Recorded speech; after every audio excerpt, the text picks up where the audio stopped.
दोस्तों दौलत ਉਹ ਨਸ਼ਾ। अस्सलाम वालेकुम दोस्तों, अगर कोई ਤੁਹਾਨੂੰ ਮਨਾ ਰਿਹਾ ਨਾ ਤੇ ਉਹਨੂੰ ਇੰਨਾ ਇਗਨੋਰ ਨਾ ਕਰੋ ਕਿ ਉਹਨੂੰ ਸਬਰ ਕਰਨਾ ਆ ਜਾਵੇ।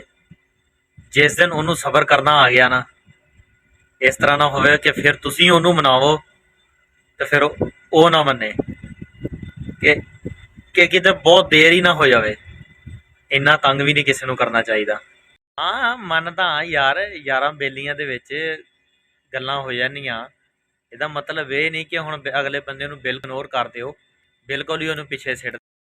ਦੋਸਤੋ ਦੌਲਤ ਉਹ ਨਸ਼ਾ, ਸਾਡੇ ਵੱਡੇ ਸਿਆਣੇ ਕਹਿੰਦੇ ਹੁੰਦੇ ਸੀਗੇ ਕਿ ਜਿਸ ਦੇ ਕੋਲ ਦੌਲਤ ਆ ਨਾ, ਉਹਨੂੰ ਹਰ ਬੰਦਾ ਆਪਣੇ ਫੰਕਸ਼ਨ ਤੇ ਸੱਦਣਾ ਵੀ ਨਾ ਫਖਰ ਮਹਿਸੂਸ ਕਰਦਾ।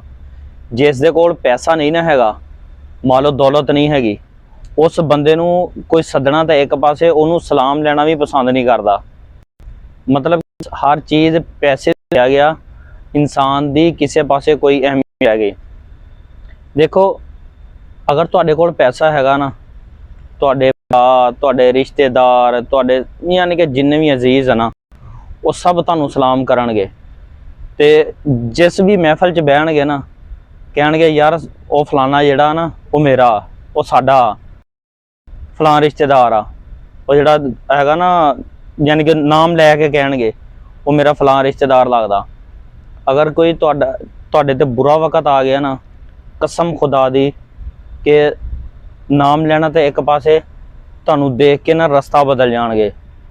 ਕਹਿਣਗੇ ਕਿ ਯਾਰ ਕਿਤੇ ਕੋਈ ਸ਼ੈ ਮੰਗ ਨਾ ਲਵੇ, ਜੇ ਮੰਗ ਲਈ ਤੇ ਹੋ ਸਕਦਾ ਸਾਨੂੰ ਦੇਣੀ ਨਾ ਪੈ ਜਾਵੇ।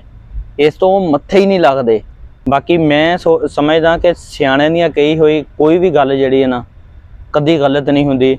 ਹਮੇਸ਼ਾ ਸਿਆਣਿਆਂ ਦੀ ਕਹੀ ਹੋਈ ਗੱਲ ਸੱਚੀ ਹੋਈ ਆ, ਜਿੱਥੇ ਵੀ ਹੋਈ ਆ। ਉਹ ਮਿਸਾਲ ਬਣੀ ਹੈ ਨਾ, ਕਹਿੰਦੇ ਪਰਾਲੀ ਤਾਂ ਸੜ ਗਈ, ਬੱਚੂਏ ਨੂੰ ਕੰਨ ਹੋ ਗਏ। ਉਹੀ ਚੀਜ਼ ਆ, ਪੈਸਾ ਨਾ ਹੋਵੇ ਨਾ, ਬੜੀ ਦੁਨੀਆ ਤਾਂ ਇੱਕ ਪਾਸੇ ਰਹਿ ਕੇ ਸਿਰਫ ਆਪਣਿਆਂ ਦੇ ਨਾ ਬੜੇ ਨਕਾਬ ਹਟ ਜਾਂਦੇ ਆ। ਇਸ ਤੋਂ ਅੱਜ ਦੀ ਵੀਡੀਓ ਇੱਥੇ ਤੱਕ, ਮਿਲਦੇ ਹਾਂ ਅੱਜ ਅੱਗੇ ਕਿਸੇ ਨਵੀਂ ਵੀਡੀਓ ਦੇ ਨਾਲ। ਅੱਲਾ ਹਾਫਿਜ਼। ਵੀਡੀਓ ਅੱਛੀ ਲੱਗੇ ਲਾਈਕ ਸ਼ੇਅਰ ਜ਼ਰੂਰ ਕਰ ਦੇਣਾ, ਕਮੈਂਟਸ ਦੇ ਵਿੱਚ ਆਪਣਾ ਰਾਏ ਦਾ ਇਜ਼ਹਾਰ ਜ਼ਰੂਰ ਕਰਨਾ।